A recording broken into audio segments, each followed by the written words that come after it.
বিনামূল্যে তাঁত শিল্পীদের তাঁত সরঞ্জাম বিতরণ। মাননীয় মুখ্যমন্ত্রী মমতা বন্দ্যোপাধ্যায়ের উদ্যোগে Bolpur Sriniketan block handloom cluster development সোসাইটির পক্ষ থেকে বোলপুর শহরে জামমনি বাসস্ট্যান্ড সন্নিকট তাঁত শিল্পীদের বিনামূল্যে তাঁত সরঞ্জাম বিতরণ করা হয়। এই অনুষ্ঠানে উপস্থিত ছিলেন বোলপুর পৌরসভার চেয়ারম্যান মাননীয় পর্ণা ঘোষ মহাশয়া সহ অন্যান্য বিশিষ্ট ব্যক্তিবর্গ। মাননীয় পর্ণা ঘোষ তাঁত শিল্পীদের তাঁত সরঞ্জাম তাঁত শিল্পী মহিলাদের হাতে তুলে দেন।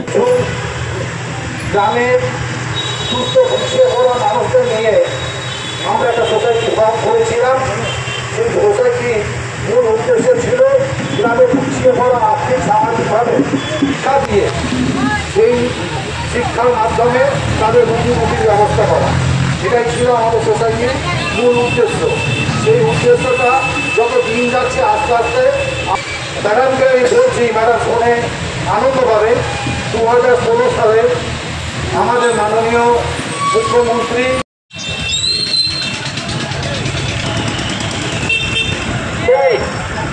আপনারা সকলে আসুন। একটা তহমিনা খাতুন, তহমিনা খাতুন, আপনি তহমিনা খাতুনকে পর্ণা ঘোষ মহাশা, ওইখানে পর্ণা ঘোষ মহাশা আমাদের পৌরমাতা, উনি তহমিনা খাতুনকে তার দপ্তরে প্রদান করছেন।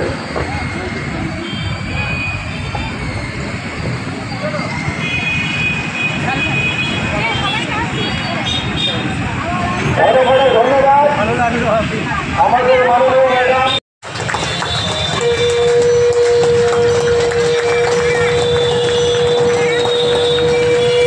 এরপরে নেশাদ চৌধুরী, এই যে ক্লাস্টার ডেভেলপমেন্ট তার এক্সিকিউটিভ বক্তব্য দেওয়ার জন্য অনুরোধ করছি।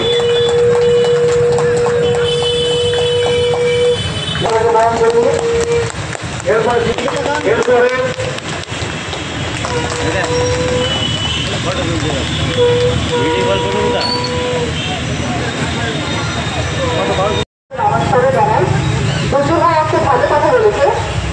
আধিকারিকদের অনেক অনেক প্রণাম যারা এসব মেয়েদের পাশে দাঁড়িয়েছে। কিন্তু দেখুন, যুগ যুগ ধরে একটা কথা চলেই আসছে, যে বাঁধে সে চুলে বাঁধে, আর এটা কিন্তু একমাত্র মেয়েরাই পারে। এই রান্না আর তার সঙ্গে সঙ্গে বাকি কাজগুলো এটা কিন্তু অন্য কোনো কেউ সামলাতে পারবে না। আর এখনকার দিনে তো এমন হয়েছে, শুধু রাধে আর চুল বাঁধে কেন, দেখুন এখানে কাজ শিল্পীর কাজ করছে, অফিসে যান কলেজ ধরে কাজ করছে, বড় বড় স্টুডিওতে যান সেখানে গান করছে নাচ করছে, এটা কিন্তু একমাত্র মেয়েরাই পারে। এটা স্বীকার করতেই হবে।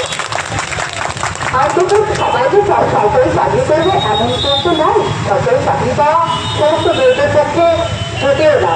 কিন্তু আমাদের মাননীয় মুখ্যমন্ত্রী মমতা বন্দ্যোপাধ্যায় চেয়েছে যে সরকারি চাকরি না করে আমরা যেন সংসারে দুটো পয়সা দিতে পারি। এটা তো ঠিক যে মেয়েরা কিন্তু একটা সংসারে লাঞ্ছিত বঞ্চিত। কেননা শ্বশুর বাড়িতে এরকম কথা শুনতেই হয় যে সারাদিন তোমার কি কাজ রয়েছে, তুমি তো বসেই থাকো। আর যদি আমার ছেলেটা একটা চাকরি চায় তো তার বাবার কাছেই পয়সাটা চাইতে হয়। তখন তো মনে হয় যে হ্যাঁ, আমি যদি কিছু করতে পারতাম তাহলে তো মাথা উঁচু করে ছেলেটাকে 2 টাকা দিতে পারতাম। তাহলে এটা কিন্তু আমাদের মুখ্যমন্ত্রী ভেবেছেন যে সরকারি চাকরি না করেও আমি সংসারে কি করে 2 টাকা দিতে পারি। যে কারণে এই মঞ্চ থেকে উনি আছে মানুষকে বলে তবু ওনাকে নমস্কার জানাতে হয়, বলতে হয় দিদি আপনার মতো করে কেউ ভাবে না গো, যেমন করে আপনি আমাদের মতো মেয়েদের কথা ভাবেন। আপনি ভালো থাকুন। সাথে সাথে এই সোসাইটির আধিকারিকদের অনেক অনেক নমস্কার জানাই যে আপনারা এভাবেই পাশে থাকুন, তাহলে আমাদের মতো সাধারণ মেয়েরা অনেক অনেক দূরে এগোতে পারবে, মানুষের পাশে থাকতে পারবে, মানুষের পাশে থাকতে পারবে। আরো একবার গুরুজনদের প্রণাম, বাকিদের স্মৃতি শুভেচ্ছা ভালোবাসা। ভালো থাকুন। দেখুন, সবসময়ই বলে আসি যে মাননীয় মুখ্যমন্ত্রী মমতাময়ী মুখ্যমন্ত্রী, মানবিক মুখ্যমন্ত্রী, ওনার মতো করে কেউ ভাবে না। উনি যেভাবে ভাবেন, সবথেকে বড় কথা হচ্ছে যে সরকারি চাকরি না করেও মেয়েরা যে সংসারে 2 পয়সা দিতে পারে একথা উনিই ভাবেন। আর যে কারণে এই ধরনের প্রচেষ্টা, এই ধরনের অভিনব প্রয়াস। দেখুন, আজকে তো বিনামূল্যে এখানে তাঁত যন্ত্রগুলো প্রদান করা হলো, তো সেখান থেকে এক একটা মহিলা রোজগার করে সংসারে 2 টাকা দিতে পারবে। এর থেকে বড় কথা আর কি হতে পারে বলুন? হ্যাঁ, কতজনকে দেওয়া হবে? আজকে 18 জনকে দেওয়া হবে, এর আগের দিন 37 জনকে দেওয়া হয়েছে। পূর্ব মেদিনীপুর কোলাঘাটে উন্নত মানের ফ্ল্যাট, বাড়ি, অফিস ও শোরুম ডেকোরেশনের সেরা ঠিকানা ফেমাস ইন্টিরিয়র। অতি সত্বর যোগাযোগ করুন এই নম্বরে 8327862762।